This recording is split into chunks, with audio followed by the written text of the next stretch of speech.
महापर्व छठ की तैयारियां पटना में शुरू हो गई है। भगवान भास्कर को अर्घ्य देने के लिए छठ व्रतियों को लेकर घाटों को सजाने संवारने का काम शुरू हो गया है। पटना के घाटों को सजाने और संवारने के लिए पटना नगर निगम के साथ साथ डिस्ट्रिक्ट की टीम पूरी तरह से जुट गई है। यहाँ आप देख रहे हैं कि गंगा किनारे रेत भरकर घाट को बढ़िया बनाया जा रहा है, जिससे छठ व्रतियों को और उनके साथ आने वाले लोगों को किसी तरह की दिक्कत नहीं हो। पटना के घाटों को खूबसूरत बनाने के लिए सबसे पहले उसे समतल किया जा रहा है। जहाँ आप देख रहे हैं, राजधानी के दरभंगा हाउस स्थित काली घाट से लेकर एनआईटी घाट तक रेत भरने का काम किया जा रहा है, क्योंकि बारिश खत्म होने के बाद गंगा का पानी धीरे धीरे घाटों को छोड़कर दूर जा रहा है।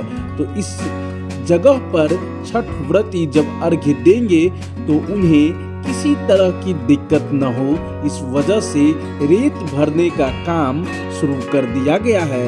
आने वाले दिनों में सभी घाट पूरी तरह से बनकर तैयार हो जाएगा और छठ व्रती यही अर्घ्य देंगे। यह आप देख रहे हैं पटना के काली घाट का यह नज़ारा है और यहाँ से लेकर गांधी घाट तक लाखों की संख्या में आपको छठ व्रती नजर आएंगे और उनके साथ आने वाले परिजन दिखेंगे। तो बिहार का महापर्व छठ आने वाला है और इसको लेकर तैयारियां शुरू कर दी गई है। 17 नवंबर से नहाय खाए के साथ छठ महापर्व की शुरुआत होगी।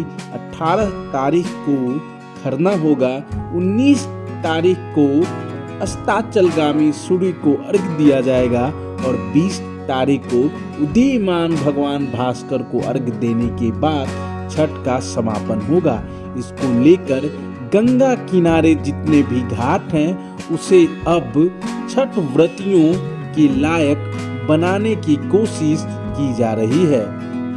तो दोस्तों, छठ महापर्व को लेकर बिहार ही नहीं, बिहार के लोग देश के जिन हिस्सों में रहते हैं वो अपने घर वापसी की तैयारी करने लगे हैं, क्योंकि छठ को महापर्व कहा जाता है और छठ महापर्व की शुरुआत इस साल 17 नवंबर को हो रही है। जैसा कि मैंने बताया कि छठ महापर्व को लेकर पटना के घाटों को खूबसूरत बनाया जा रहा है, तो इसकी शुरुआत 17 नवंबर से हो रही है।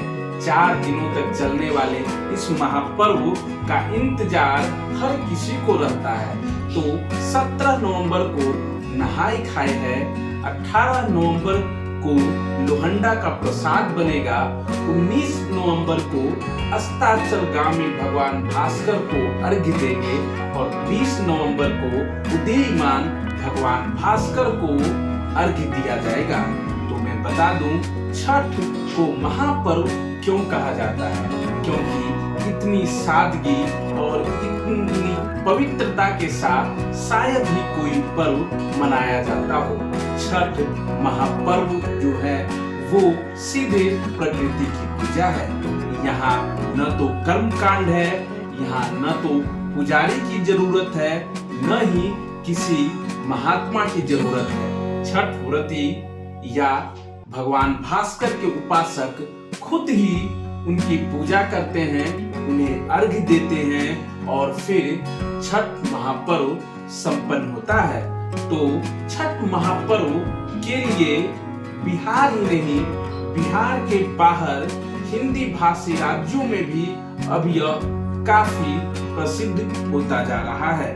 बिहार के लोग जिन राज्यों में रहते हैं या अगर विदेशों में भी रहते हैं तो वहां भी छठ की छटा दिखाई पड़ती है, क्योंकि वो 4 दिन हर जगह हर घर में कहीं न कहीं छठ के संगीत आपको बिहार में सुनने को मिलेंगे। तो इस बार भी छठ महापर्व को लेकर हर किसी के घर में तैयारियां शुरू हो गई है। बिहार के हर घर, हर परिवार में छठ महापर्व मनाया जाता है, तभी तो यहाँ के लोगों को इस महापर्व का काफी इंतजार रहता है। तो चलिए अब मैं आपको बताता हूँ छठ मैया के बारे में और कैसे छठ बिहार के लोग करते हैं। तो सबसे पहले इस बार 17 नवंबर को नहाय खाए है। तो नहाय खाए के दिन जितने छठ व्रती होते हैं वो सबसे पहले स्नान करने के बाद प्रसाद बनाया जाता है, जिसे ग्रहण करते हैं। और जितने भी लोग परिवार के होते हैं या फिर घर के आसपास के लोग स्नान करने के बाद प्रसाद ग्रहण करते हैं, जिसे नहाय खाए बोला जाता है। इस दिन खासकर कद्दू का प्रसाद जो है वो काफी घरों में बनता है। कद्दू की सब्जी, चावल, अरहर का दाल, चने का दाल के साथ प्रसाद बनता है और इसे बांटा जाता है। इसके ठीक अगले दिन जिसे खरना बोला जाता है, खरना को अधिकांशतः जगहों पर खासकर ग्रामीण इलाकों में पारंपरिक तरीके से प्रसाद बनाने का प्रचलन है, यानी मिट्टी के चूल्हे पर सोंधी खुशबू के साथ घरों में खीर का प्रसाद बनाया जाता है। हालांकि कई घरों में चावल और चने की दाल का भी प्रसाद बनता है। छठ व्रती शाम होने के बाद खरना का प्रसाद ग्रहण करती हैं और इसके बाद शुरू हो जाता है 36 घंटे का निर्जला उपवास, यानी अगले दिन शाम को उपवास के दौरान ही भगवान भास्कर को अर्घ्य देने के लिए लोग अपने घरों से निकल पड़ते हैं। ग्रामीण इलाकों में जहां नदी के किनारे, कहीं पोखर के किनारे, कहीं तालाब के किनारे अर्घ्य दिया जाता है, तो वहीं शहरों में भी अब ज्यादातर लोग अपने घरों की छत पर ही भगवान भास्कर को अर्घ्य देते हैं। शाम के अर्घ्य के बाद ठीक उसके अगले दिन उदीयमान भगवान भास्कर को, यानी उगते हुए सूर्य को छठ व्रती अर्घ्य देती हैं। इसके बाद वही प्रसाद ग्रहण करती हैं और इसके बाद प्रसाद सभी लोगों में बांटा जाता है और इसके साथ ही छठ महापर्व का समापन होता है। छठ महापर्व का प्रसाद जो कि बिहार ही नहीं, अगर आप बिहार से बाहर रहते हैं तो वहाँ के भी लोगों को काफी इंतजार रहता है और उस प्रसाद का नाम है ठेकुआ। जी हाँ, ठेकुआ सिर्फ बिहार ही नहीं, बिहार के बाहर भी इसका स्वाद और इसकी पवित्रता लोगों को हमेशा अपनी ओर खींचती है।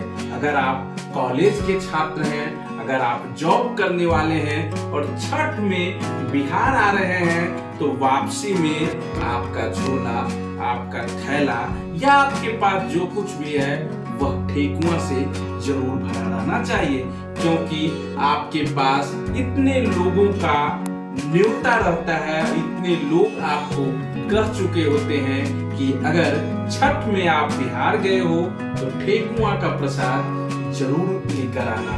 तो ठेकुआ के प्रसाद का छठ महापर्व में काफी महत्व है। और अगर इस महापर्व की हम बात करें तो बिहार के 98% घरों में छठ महापर्व मनाया जाता है और लोग अपने घरों में अपने बच्चों का, अपने रिश्तेदारों का इंतजार करते हैं।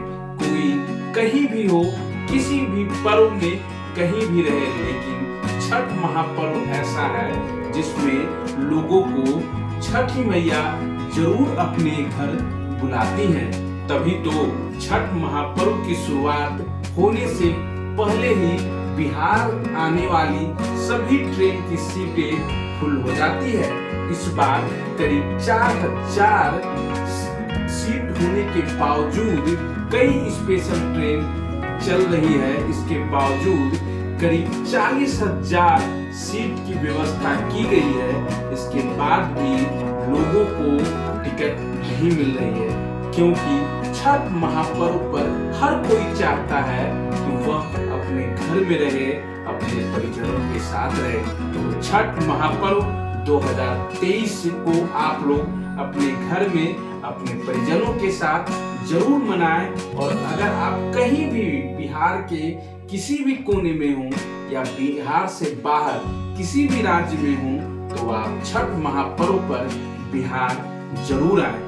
ट्रैवलिंग लवर आपको छठ महापर्व से जुड़ी हर कहानी, हर अपडेट आपको बताता रहेगा। साथ ही छठ पर लेकर आएगा आपके लिए भगवान भास्कर के मंदिरों के बारे में जानकारी देगा। क्योंकि बिहार के कई ऐसे मंदिर हैं जहां भगवान भास्कर की पूजा की जाती है और खासकर छठ में उसका महत्व काफी बढ़ जाता है। जैसे हम बात करें औरंगाबाद की, तो औरंगाबाद का भगवान भास्कर का देव मंदिर पूरे बिहार ही नहीं पूरे देश में काफी प्रसिद्ध है।